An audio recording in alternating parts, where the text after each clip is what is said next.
crime creates harm, harm creates obligations, and those affected should have a role in addressing that.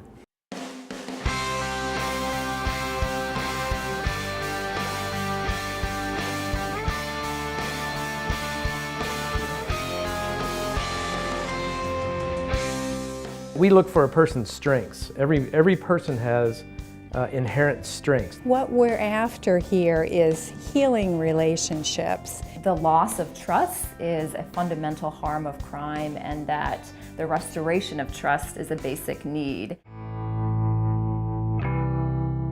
The Center for Community Justice has 7 different programs, and they all work under the principles called restorative justice. That crime creates harm, harm creates obligations, and those affected should have a role in addressing that. In restorative justice, we ask questions first. Who has been hurt? What are their needs? Whose obligations are these? Who has a stake in this situation? And what is the appropriate process to involve stakeholders in an effort to put things right? So restorative justice creates spaces for people to heal from harm, whatever that looks like for them. The Family Mediation Program is an opportunity for families in Elkhart County that are discussing issues of child support, child custody, parenting time, to work with a mediator to develop an agreement that works for them, for their family, and for their children. How do we do this thing when parents don't live together, when they're raising children separately? Rather than being on opposite sides of the table, I think restorative justice offers that third option of maybe, we can be here, maybe we can try something different, and maybe we can look at the individuals, the human beings that are involved. The Community Service Restitution Program aims to provide alternatives for the courts and for probation officers to traditional fines and incarceration. In conventional punitive justice, crime is met with incarceration or with fines, so they get out of jail and they have a surplus of anger and a deficit of money and support. We try to find them work sites where there are mentors who are available to take an interest in their life and how these people are trying to make right. And we meet with them before they start doing their community service to hear their story. We have that initial conversation, we call them intakes, with the clients because it really helps to frame the foundation of their community service.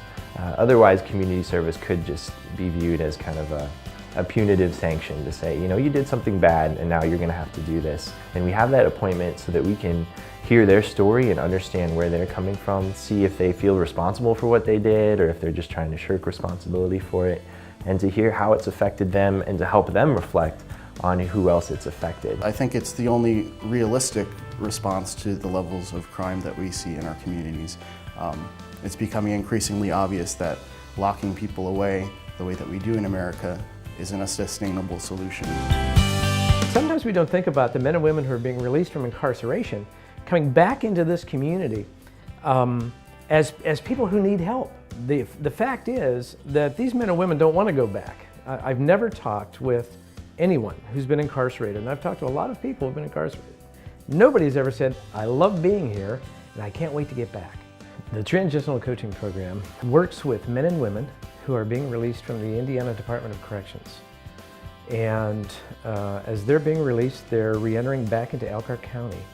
And through that transition, we provide them with coaches, men and women who help them find housing, help them secure employment, help them with all the different obstacles that they have to get over. So our coaches are an option. They're a positive option, a pro-social option. That's the potential that volunteers have in this program, is to step into somebody's life and say, I do care and I am real, and you know what, even if you screw up, I'm still going to be there and I'm still going to like you and I'm still going to help you get through this process. The Victim Impact Panel is a program that was started in 1993 with 2 goals in mind. They wanted to reduce drunk driving and also, as a result of that, increase public safety.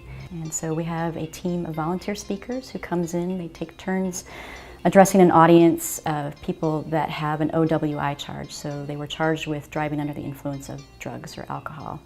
And all of our speakers have been involved in an OWI crash, either as the victims or as the person responsible. So these are very brave people. They're talking about probably the single worst thing that has ever happened to them. I believe the community benefits through the power, again, of the storytelling, that they're connecting that this happened to a local person. It happened on their way to the grocery store. It happened on their way to visit friends. It's not something that couldn't happen to them. Our hope is that out of the approximately 2,000 people that we reach a year, that if they're impacted by this experience, if they change their behavior, if they reach out to somebody else in addition and say, listen to this story that I heard, you know, I'm really going to make a difference in my behavior. If we save a life, then we have done our job.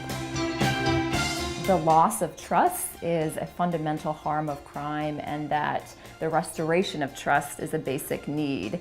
And so the hope of restorative justice processes like victim offender mediations is that at the end, the seeds have been sown for that broken trust to begin to grow back. The Victim Offender Reconciliation Program, which we call VORP, is a program that seeks to empower victims of crime to hold offenders personally accountable for the harms that they've caused, as well as seeks to support offenders in taking steps towards making things right with their victims. Historically, the criminal justice system has focused on questions such as what law was broken and who broke it and what punishment do they deserve. While these are all very important questions, they don't necessarily fully address the experience of those who are involved in crimes. And so restorative justice takes a different approach because it views crime fundamentally as harm that's caused to people and communities. And so this requires asking a whole different set of questions. VORP then is a process that brings victims and offenders together to explore these questions. It is a personalizing and humanizing process, and one in which they can ultimately each have a voice in determining what steps need to happen towards making things right. I think that if we live our lives in fear and not knowing any details about why we've been a victim of crime, life is unsafe and insecure. And as humans, as we are all connected in this community, it's important that we don't live like that we live with safety and love and trust. And by directly addressing wrongdoings, we can get to that point of trusting our community and feeling safe in our home and with our neighbors. And that's what restorative justice and the Center for Community Justice we do.